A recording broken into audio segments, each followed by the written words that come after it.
الف لام میم، اس میں کچھ شک نہیں کہ اس کتاب کا نازل کیا جانا تمام جہانوں کے پروردگار کی طرف سے ہے۔ کیا یہ لوگ یہ کہتے ہیں کہ پیغمبر نے اس کو از خود بنا لیا ہے؟ نہیں، بلکہ وہ تمہارے پروردگار کی طرف سے برحق ہے، تاکہ تم ان لوگوں کو ہدایت کرو جن کے پاس تم سے پہلے کوئی ہدایت کرنے والا نہیں آیا، تاکہ یہ رستے پر چلیں۔ اللہ ہی تو ہے جس نے آسمانوں اور زمین کو اور جو چیزیں ان دونوں میں ہیں سب کو 6 دن میں پیدا کیا، پھر عرش پر جلوہ افروز ہوا۔ اس کے سوا تمہارا نہ کوئی دوست ہے اور نہ سفارش کرنے والا۔ کیا تم نصیحت حاصل نہیں کرتے؟ وہی آسمان سے زمین تک کے ہر کام کا انتظام کرتا ہے، پھر ہر کام ایک روز جس کی مقدار تمہارے شمار کے مطابق 1000 برس ہوگی اس کی طرف رجوع کرے گا۔ اسی شان کا ہے وہ خالق جو پوشیدہ اور ظاہر کا جاننے والا ہے، غالب ہے، بڑا مہربان ہے۔ وہی جس نے ہر چیز کو بہت اچھی طرح بنایا، یعنی اس کو پیدا کیا اور انسان کی پیدائش کو مٹی سے شروع کیا، پھر اس کی نسل ایک قسم کے خلاصے سے یعنی حقیر پانی سے بنائی، پھر اس کو درست کیا، پھر اس میں اپنی طرف سے روح پھونکی اور تمہارے کان اور آنکھیں اور دل بنائے، مگر تم بہت کم شکر کرتے ہو۔ اور کہنے لگے کہ جب ہم زمین میں ملیا میٹ ہو جائیں گے تو کیا اثر نو پیدا ہوں گے؟ حقیقت یہ ہے کہ یہ لوگ اپنے پروردگار کے سامنے جانے ہی کے قائل نہیں۔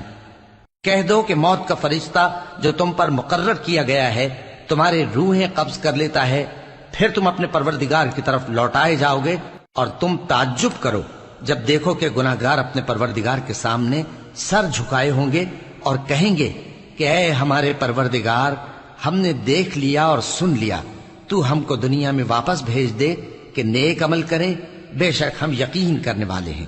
اور اگر ہم چاہتے تو ہر شخص کو ہدایت دے دیتے، لیکن میری طرف سے یہ بات قرار پا چکی ہے کہ میں دوزخ کو جنوں اور انسانوں سب سے بھر دوں گا، سو اب آگ کے مزے چکھو، اس لیے کہ تم نے اس دن کے آنے کو بھلا رکھا تھا۔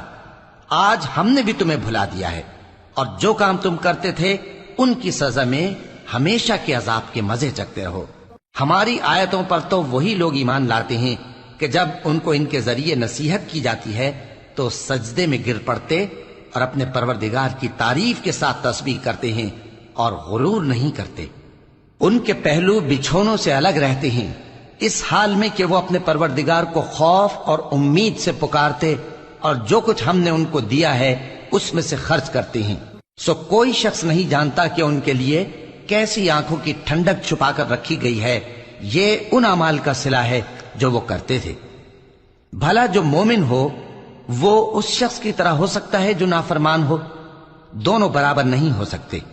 جو لوگ ایمان لائے اور نیک عمل کرتے رہے ان کے رہنے کے لیے باغ ہے، یہ مہمانی ان کاموں کی جزا ہے جو وہ کرتے تھے، اور جنہوں نے نافرمانی کی ان کے رہنے کے لیے دوزخ ہے، جب چاہیں گے کہ اس میں سے نکل جائیں تو اس میں لوٹا دیے جائیں گے، اور ان سے کہا جائے گا کہ جس دوزخ کے عذاب کو تم جھوٹ سمجھتے تھے اس کے مزے چکھو، اور ہم ان کو قیامت کے بڑے عذاب سے پہلے دنیا کے عذاب کا بھی مزہ چکھائیں گے، شاید وہ ہماری طرف لوٹ آئیں۔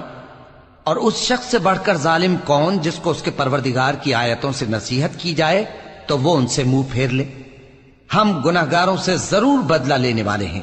اور ہم نے موسیٰ کو کتاب دی تو تم ان سے ملاقات ہونے سے متعلق شک میں نہ ہونا، اور ہم نے اس کتاب کو بنی اسرائیل کے لیے ذریعہ ہدایت بنایا تھا، اور ان میں سے ہم نے پیشوا بنائے تھے جو ہمارے حکم سے ہدایت کیا کرتے تھے، جبکہ وہ صبر بھی کرتے تھے اور وہ ہماری آیتوں پر یقین رکھتے تھے۔ بلا شبہ تمہارا پروردگار ہی ان میں جن باتوں میں وہ اختلاف کرتے تھے قیامت کے روز فیصلہ کر دے گا۔ کیا ان کو اس امر سے ہدایت نہ ہوئی کہ ہم نے ان سے پہلے بہت سی امتوں کو جن کے رہنے کے مقامات میں یہ لوگ چلتے پھرتے ہیں ہلاک کر دیا؟ بے شک اس میں نشانیاں ہیں، تو یہ سنتے کیوں نہیں؟ کیا انہوں نے نہیں دیکھا کہ ہم بنجر زمین کی طرف پانی رواں کرتے ہیں، پھر اس سے کھیتی پیدا کرتے ہیں جس میں سے ان کے چوپائے بھی کھاتے ہیں اور یہ خود بھی کھاتے ہیں؟ تو یہ دیکھتے کیوں نہیں؟ اور کہتے ہیں اگر تم سچے ہو تو یہ فیصلہ کب ہوگا؟ کہہ دو کہ فیصلے کے دن کافروں کو ان کا ایمان لانا کچھ بھی فائدہ نہ دے گا اور نہ ان کو مہلت دی جائے گی، تو ان سے منہ پھیر لو اور انتظار کرو، یہ بھی انتظار کر رہے ہیں۔